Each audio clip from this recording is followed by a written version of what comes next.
Alright, hello and welcome back to the Evolve and Revolve Q&A series. Today's question is from Adrian Rivera, right here in Visalia, California. He asks, how do you deal with a boss that you can't stand and never seem to agree with? Well, that's kind of tough. You always have to kind of walk on eggshells with the boss, especially if they're the ones who decide whether or not you get to keep your job. So it pretty much comes down to this one factor. Whether you work for a mom and pop company or you work for a corporation. So we'll talk about that for a second, then we'll get to some steps on what to do. Now, if you work for a mom and pop business, especially if your boss is also the owner, well then, you can try communication, logic, and reasoning. Those are going to be your strongest tools and your best weapons.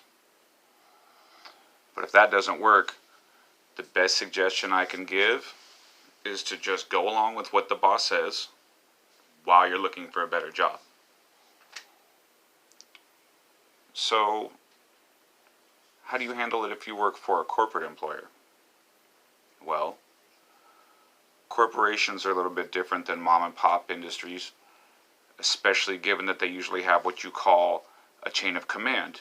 Yeah, you have a boss, but your boss has a boss, and they have a boss, and they have a boss, and it goes on up, and that's why it's called a chain of command. So, I'm still going to suggest communication, logic, and reasoning. But you have to ask yourself if those things will go further with your boss or with your boss's boss. Now, just like everything else in life, problems at work are case specific. So you're going to kind of have to feel it out.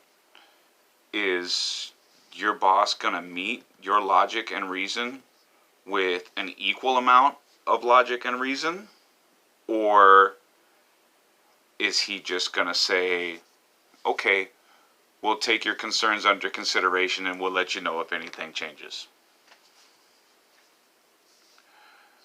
Because if he's just going to give you that fake ass consideration, that lip service, then it's not going to be worth your time to talk to them. You're going to have to hope that your boss's boss is more receptive to your communication, logic, and reasoning. But be aware that most likely the first thing your boss's boss is going to ask you is, did you try talking to your boss about this?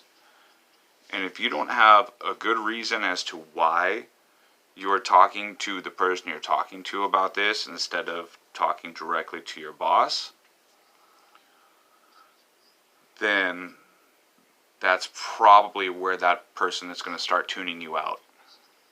So, if this is the route that you choose, to go speak to your boss's boss instead of your boss, then make sure that you come prepared by making predictions of how you think your boss's boss will respond to what you have to say.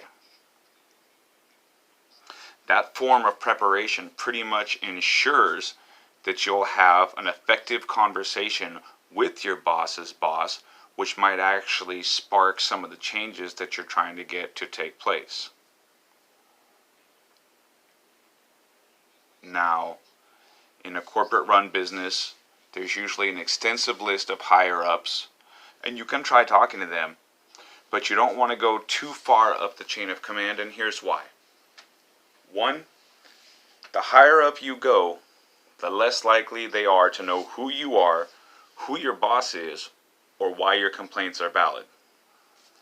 And two, the first thing that whoever you speak to is going to do once you leave their office is call your boss's boss and ask them what's going on. And that will work against you.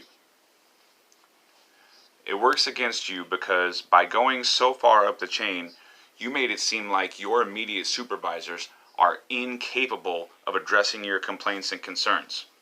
And when whoever you spoke to finds out that you didn't even bother talking to your supervisors about it, they're probably going to see you as impatient. And then they're going to get annoyed.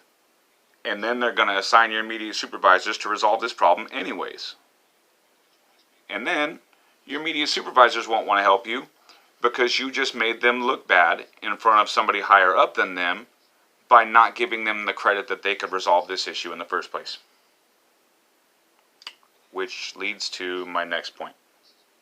Whether you're talking to your boss's boss, or your boss's boss's boss, you need to be as factual and diplomatic as possible. You need to make valid points and back them up with factual incidents and examples. The less opinionated that you are, the more plausible your concerns will seem. If most of your examples are based on opinions instead of facts, you're going to come across as a whiny kid and you'll probably be dismissed. And then you're back to, we'll take your concerns under consideration and let you know if anything changes.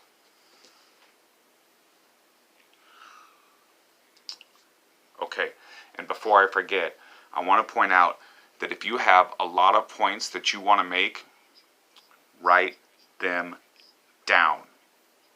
It is way too easy in this situation to forget a valid point or two until after the conversation is finished and you've already left this person's office and gone back to work. And then at that point, no matter what you remember, it's going to seem a lot less relevant by the time that you get a chance to have another conversation with that person again. So don't take that chance. If you're really serious about resolving these issues that you have, and you've chosen that you're going to go talk to your boss's boss, then make sure you write down a brief checklist of the points that you want to make. Now, that's most of the advice that I have for you, but I want to leave you with this final ideal.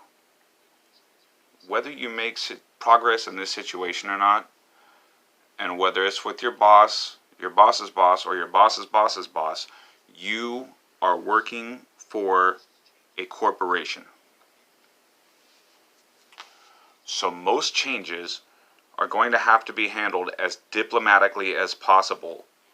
And they're probably going to have to go up the chain of command, which means they're going to have to await approval probably from multiple different departments, which means your ideas and concerns may seem to go unaddressed for anywhere from a couple of weeks to a couple months, and that's if it is agreed upon by the higher sources that this is something that needs to be addressed to begin with.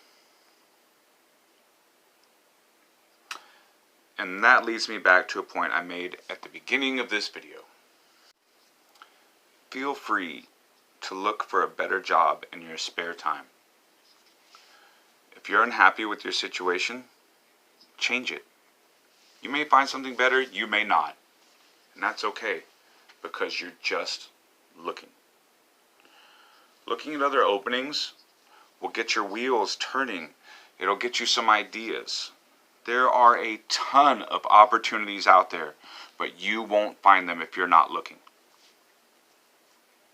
It's okay to look. You're not quitting this job. You're not signing up for anything new. You're just looking. Now, I hope I've armed you with the insight to know where your path leads and the tools to make repairs along the way. I was put on this earth to heal hearts and transform minds. So if any of you other viewers have a question that you need answered or a situation that you need advice on, contact info is in the description box below. Be sure to catch the next Q&A video where I'll answer a question from Corey in Palm Springs about transgender pronouns. Till then, I'm Chris Patterson, alive, awake, and unbreakable. Thanks for watching. See you guys next time.